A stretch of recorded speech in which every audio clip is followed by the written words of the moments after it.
Hello there, you are welcome to my channel. In today's lesson, I would like us to look at the civilization of the Bantu, and we will look at the origin of the Bantu, and more so, we will take a look at the reasons for the spread of the Bantu to wherever they came from to settle in their present location. And so that is going to be our lesson for today. But before we even begin with our lesson for today, I would like to remind you to subscribe to our channel if you are new over here. And if this is your first time of joining us if you have already subscribed to the channel, we thank you very much for your support. So let's begin our lesson with our lesson objectives.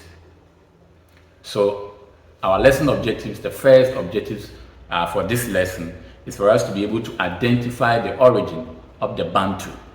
Where did the Bantu came from to settle in the area where they occupy today in Africa.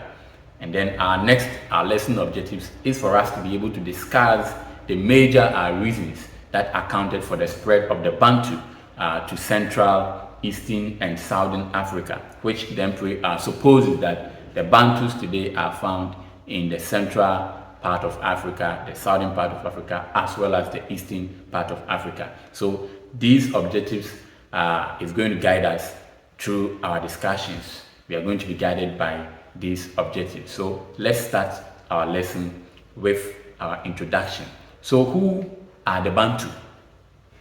But before we even talk about the Bantu, let's say that the Bantus today are found in the central and southern and the eastern part of Africa. As we have already talked about, they have spread all over in those areas. And so today, who are the Bantu? Now, the word Bantu means the people, all right? And it is the plural of what? Muntu, which means a person. So Muntu means a person. And then for Bantu is the plural of Muntu, which then presupposes that the meaning of Bantu means people. Okay, and so people means Bantu. The Bantus are just called people. So the meaning of Bantu is people, which then presupposes that these were, a group of what? People. Now, linguistically, the term is related to a group of about 60 million people living in Equatorial and Southern Africa. Linguistically, it refers to some group of people. All these group of people speak a similar language called the Bantu languages, all right? Now, the term is generally applied to over 400 or more languages. And these languages include, some of the Bantu languages include Luganda, which is spoken in Uganda, Kikuyu, which is spoken in Kenya, Kiswahili, which is spoken in Tanzania, and then the Shona language, which is also spoken in Zimbabwe. Now, all these languages are termed as the Bantu languages. There are more of them, over 400 and more. And so there are a lot of these languages called the Bantu. All right, and all these people originated or came from the same source, same area. Okay, and we will take a look at where these group of people came from. Now, let's take a look at the origin of the Bantu. Now, our knowledge of the origin of the Bantu comes from a linguistic source. One way of studying history is through linguistics, the use or the study of languages. Okay, and since all the people who live in the central, eastern, and southern part of Africa speak almost a common language, then we can equally deduce linguistically where these people came from. Now, according to Joseph Greenberg, the area southern of the Middle Benue River Valley in eastern Nigeria was the original home of the Bantu. So, according to Greenberg, the language of the Bantu could be traced to the area in the Middle Benue in eastern Nigeria. Okay, the Middle Benue River Valley in eastern Nigeria. And according to Greenberg, that is where we can trace the language to. So when you look at the map on your screen, you realize that the original Bantu homeland is encircled over there with the inscription original Bantu for homeland. And that is where the Bantu lived in West Africa. Then gradually, through dispersions and migrations, as you can see, the arrow shows the area in which the Bantus today occupied, or the area in which what the Bantus called their homeland today. And so some of them, of course, migrated in the during the 14th century. Some migrated, to the eastern part of Africa, and then got the western and all of that. So that shows, or the map you find there shows the migration route of the Bantu from eastern Nigeria. Now, the original ancestors of the Bantu are referred to as Proto-Bantu. So the ancestors, or the people that lived in the eastern part of Nigeria, the middle Benue River Valley, were known as Proto-Bantu. So when I use the term Proto-Bantu, I am referring to the indigenous people, the original people who migrated from the Benue area in eastern Nigeria to wherever they settle today. They were referred to as the Proto-Bantu.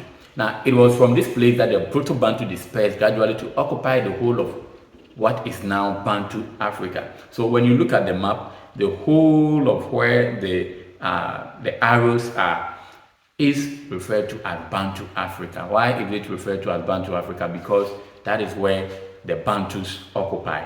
Okay, a lot of them are found in that area, so it is called the Bantu Africa. Now, this migration was one of the largest in human history. The migration of the Bantu from that area, the Benue River in eastern Nigeria, to wherever they are today, was the largest in human history, the largest migration in human history.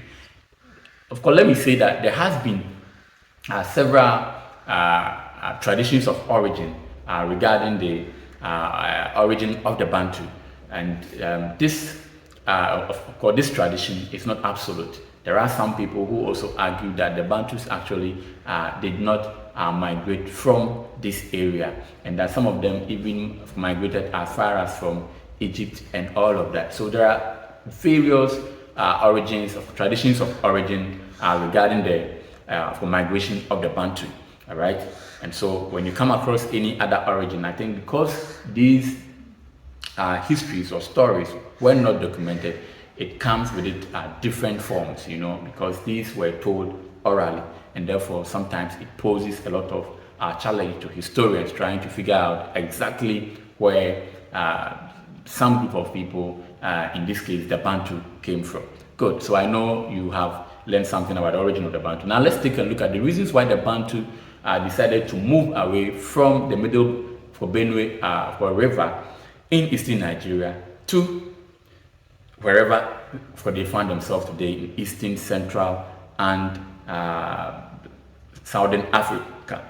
So let's take a look at the reasons for the spread of the Bantu. The first reason for the spread of the Bantu had to do with overpopulation. Okay, there was overpopulation. The Bantus, or the Proto-Bantu, were overpopulated in the Benue eastern Nigeria area. Now, the Sahara between 800 to 2500 BC enjoyed a good amount of rainfall, and this attracted a large number of people from the Mediterranean and the Negroid peoples. The place began to dry up as a result of overgrazing and worsening climate conditions. So pastoralists had no option than to abandon the Sahara between 3500 to 2500 BC, because they could not obtain enough rainfall and food for their cattle. So the Proto-Bantu area enjoyed a lot of the original home of the Bantu in eastern Nigeria, enjoyed a lot of rainfall, and so that attracted a lot of people, even including the Negroid people. The Negroid people were basically the dark-skinned people that the Europeans refer to as the Negroid people. They moved to that area, and the area becomes overpopulated. And then the pastoralists, in those days, during that period, most of the people were into animal rearing, and so some of them decided to move away or to migrate from that area to find pasture and fodder for their cattle. And interestingly, The next, of course, reason had to do with the suitability or attraction of the equatorial forest. So the equatorial forest became attractive to the pastoralists, and so some of the Proto-Bantu, of course, had to move from their original home in search of fodder and, of course, pasture for their animals. So the attraction of the equatorial tropical forest was the most important factor for the spread of the Bantu. The equatorial forest contained some patches of savanna. The area therefore provided them the chance to hunt for game, while the marshes and the rivers provided them fish. All right. They also took advantage of the timber for resources of the forest to build canoes for transportation and permanent houses. So the attraction of the equatorial forest, and the forest was so attractive to the Proto-Bantu because it contained, of course, certain things like timber which they could use. It also contained, of course, marshes and the rivers, and also patches of savanna. Everything that they needed as pastoralists were found in the forest, of course, region, equatorial forest region. So a lot of the people were attracted to that, and so they moved from the original home of the Proto-Bantu to settle in eastern, in southern, and in Central Africa. So the third reason for the dispersion of the Bantu, of course, had to do with the knowledge of iron, the knowledge of what iron technology or iron working.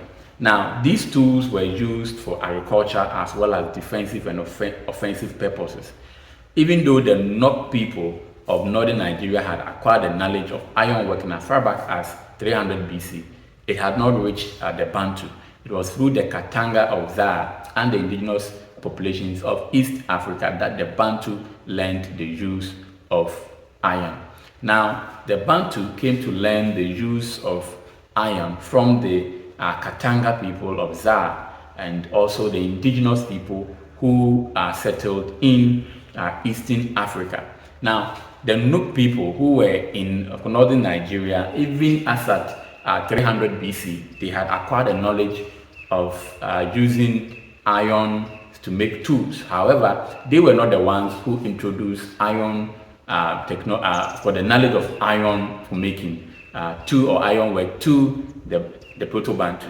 Rather, in the course of their migration, the Proto-Bantu learned this art or the use of irons to make tools from the people that they came into contact with, especially the Katanga of Zar, as well as the indigenous population that the Bantu went to meet on their migration. And so with the knowledge of iron, that also improved the life of the Bantu people, and therefore they were able to actually live comfortably.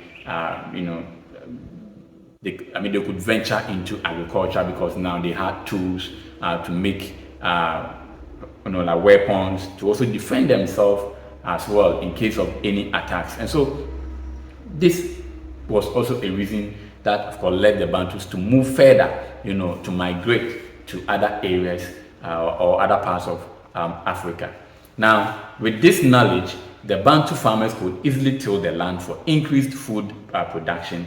They therefore spread their settlements quickly through eastern, central, southern Africa in order to take full advantage of the newly acquired technology. All right, and that is what it happened. Like how the discovery of the compass and other things, helped the Europeans to actually embark on some kind of adventure. Okay, and I think that is the same way that the Bantus also did. With this knowledge, they were eager to conquer more areas and more lands. Let's take a look at the last of the points regarding the reasons for the spread of the Bantu. The last had to do with the introduction of Southeast Asian food crops into Africa. Now, the coming of the Southeast Asian food crops also influenced the movement of the Bantu southward and eastward. Crops such as banana and cocoyam, called taro, were introduced into East Africa by the Indonesian immigrants. the new crops soon became the staple for the Bantu living in the forest. It must be known, okay, that as the Bantu began to chase the Southeast Asian food crops, it resulted in population explosion. You know, East Africa is very close to Asia, and so the Indonesians, immigrants who came from the Asia area, they brought for themselves a banana and cocoyam. And according to the records, the Bantus adopted this food, and so that became like a staple food for the Bantu. And so a lot of the Bantu decided to chase after these food crops, to sell. I don't know how that is, or that may cause, a reason for their movement, but you can share in the link if you can comment if you have any explanation as to how these Asian food crops actually led to the movement or to the spread of the Bantu. Now, was it that they were chasing after these food items to cultivate or to sell? And so they had to go to the areas where these immigrants were staying. I still don't get